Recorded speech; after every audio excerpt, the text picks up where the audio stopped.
তানজিম তামিমের জন্য এই ওয়ার্ল্ড কাপটা সুপারস্টার হওয়ার একটা মঞ্চ। অনেক সময় বেশি প্র্যাকটিস করলে হিতে বিপরীত হয়। এই প্রিপারেশনের কারণে হেরেছি এটা আসলে বলা যাবে না। দেখেন তানজিম তামিম নো ডাউট তাদের আন্ডার 19 ওয়ার্ল্ড কাপ টিমের মধ্যে বেস্ট প্লেয়ার আমার চোখে ছিলেন। যদিও সে অনেক লেটে হয়তোবা বাংলাদেশ টিমে এসেছেন। তার আগে তৌহিদ হৃদয় তারা সুযোগ পেয়েছেন। তো অবশ্যই আমি মনে করি যে তানজিম তামিমের জন্য এই ওয়ার্ল্ড কাপটা সুপারস্টার হওয়ার একটা মঞ্চ। কারণ আপনি যখন দুইটা দেশের হয়ে খেলবেন, সিরিজে 50 করবেন, এক ধরনের ক্রেডিট দিবে সবাইকে। আর আপনি যখন আইসিসি ইভেন্টে যে খেলবেন, যখন এই যে ওয়ার্ল্ড কাপের মঞ্চে 4টা ম্যাচ, প্রথম রাউন্ডে 4টা ম্যাচ যদি সে এই ধরনের ইনিংস খেলতে পারে যে কুইক 50, 30 বল বা 25 বলে যদি 50 করতে পারে বা সেই ইনিংসগুলো যদি সে বড় করতে পারে, আমি শিওর যে এই মঞ্চটা, এই ওয়ার্ল্ড কাপটা তার জন্য একটা বিগ স্টেপ নিয়ে যাবে সুপারস্টার হওয়ার জন্য। তার মধ্যে সব কোয়ালিটি আছেন। পেস বল খুব চমৎকার খেলতে পারেন, স্পিনের এগেনস্টও খুব চমৎকার খেলতে পারেন। এটা কিন্তু খুব কম হয় যে একটা ব্যাটসম্যান, ওপেনার ব্যাটসম্যান স্পিন অনেকে অতটা ভালো খেলতে পারে না, কিন্তু তার মধ্যে কিন্তু ওই জিনিসটা আছে যে স্পিনের এগেনস্টে সে চমৎকার ক্লিন হিট করতে পারে। তো আমরা দেখেছি বিপিএল এ সে চমৎকার ব্যাটিং করেছেন। অপরচুনিটি পেলে আমি আশা করব যে সেট হলে যেন সে বড় ইনিংস খেলে, 60-70 যেন থেমে না থাকে। যদি সুযোগ আসে ইন্টারন্যাশনাল ম্যাচগুলোতে, বিশেষ করে ওয়ার্ল্ড কাপ ম্যাচগুলোতে যদি সুযোগ হয়, 100 মারার মতন কেপেবল সে। সিনিয়র তামিমের পরে তার জায়গায় রিপ্লেস করছেন, ডেফিনেটলি তার ফিউচার ব্রাইট। আশা করব যে এই ওয়ার্ল্ড কাপটা তার জন্য একটা বড় মঞ্চ। এখানে যদি সে তার ন্যাচারাল গেমটা খেলতে পারে, সেট হলে যদি বড় করতে পারে, সুপারস্টার হওয়ার জায়গা এটা। অনেক সময় বেশি প্র্যাকটিস করলে আপনার হিতে বিপরীত হয়। অনেক সময় আপনার রেস্ট নিয়েও, ম্যাচ নিয়ে যদি আপনি ব্যাটিং নিয়ে যদি আপনি প্ল্যান করেন, খেলাটা আসলে মেন্টালি গেম। আপনি অনেক ফিজিক্যাল ট্রেনিং করলেন, তারপরে মূল ম্যাচে যে আপনি ফিজিক্যাল টায়ার্ড হয়ে গেলে তখন কিন্তু আসলে বেস্টটা আসে না। তো ক্রিকেট খেলাটা ফিজিক্যাল যেমন, মেন্টালি ওইভাবে খেলতে হয়। তো আপনাকে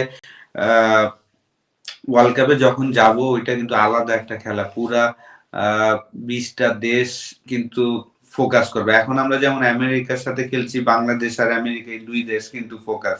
যদিও অনেকে হয়তো আমরা ইন্টারনেটে দেখছি স্কোর কার্ড গুলা, কিন্তু আইসিসি ইভেন্ট যখন হবে তখন কিন্তু ডিফারেন্ট।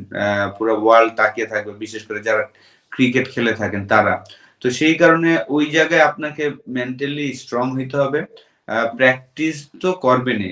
এই যারা আছেন তারা কিন্তু এনাফ প্র্যাকটিস করেছেন। এখন জাস্ট কিভাবে তারা এই সিচুয়েশন, কি সিচুয়েশনে কিভাবে খেলতে হবে এটা নিজে নিজে প্ল্যান করতে হবে। উইকেট স্লো হলে এখানে আমাদের কত রান সেভ, এইসব বিষয়গুলো আগে থেকে যদি আপনি প্ল্যান করেন, তাহলে আসলে মূল টুর্নামেন্টে যে ভালো করার সম্ভাবনা থাকবে। প্ল্যান এ বি এইসব আপনার রাখতেই হবে। যেটা অনেকে বলে যে প্র্যাকটিস, হ্যাঁ 2 দিন প্র্যাকটিস করেনি বৃষ্টির কারণে, সেই কারণে হয়তোবা আমরা এখন হারার কারণে বলছি, কিন্তু আমরা যারা এতদিন ধরে খেলছি, আমার মনে হয় না যে এটা কোনো বিষয় যে আপনি 2 দিন প্র্যাকটিস করেননি বলে হেরেছেন। হয়তোবা আরেকটু মেন্টালি আরেকটু যদি প্রিপেয়ার্ড হতাম, আমরা যদি চিন্তা করতাম যে না আসলে যারা সেট হবো তারা লম্বা ইনিংস খেলবো। কারণ 2টা ম্যাচে যদি দেখেন যে আমাদের কিন্তু কিছু কিছু ব্যাটসম্যান 30 রান করেছেন। তো ওদেরই দায়িত্ব ছিল 30-এর জায়গায় 50টা রান করলেই কিন্তু ডিফারেন্ট বল গেম হতো। প্রথম ম্যাচে যেমন তৌহিদ হৃদয় 23 বলে 47 করেছেন, তারপরে আবার 20 বলে 18 করেছেন। ওই জায়গাটায় যদি 20 বলে 18 না করে 20 বলে যদি সে 30 রান করতে পারতো, তাহলে কিন্তু ডিফারেন্ট রেজাল্ট হতো। তো অবশ্যই আমি মনে করি যে সব প্লেয়ারদেরই ফিজিক্যালের সাথে সাথে মেন্টালিও রেডি থাকতে হবে যে আসলে টাফ টাইম আসতে পারে, 3 উইকেট পড়ে যেতে পারে, ওইখান থেকে কিভাবে ম্যাচ বাঁচাবো। এইসব জিনিসগুলো নিয়ে আমাদের ডেফিনেটলি প্লেয়াররা কাজ করেন। যারা ইন্টারন্যাশনাল খেলেন বা যে কোনো লেভেলেই খেলেন, তাদের কাজই তো আসলে এইভাবে প্ল্যান করে খেলাটা।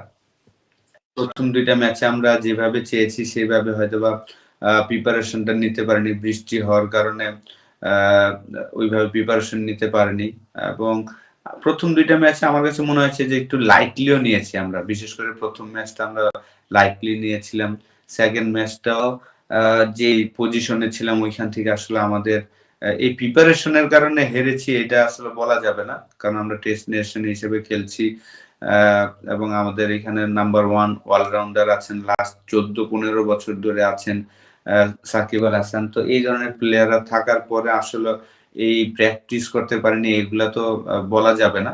আমরা লাইটলি নিয়েছি। আমার কাছে মনে হয় যে ১ম ২ টা ম্যাচে আমাদের প্লেয়াররা লাইটলি নিয়েছিলেন। সেই কারণে আসলে রেজাল্টটা আমাদের পরে আসেনি।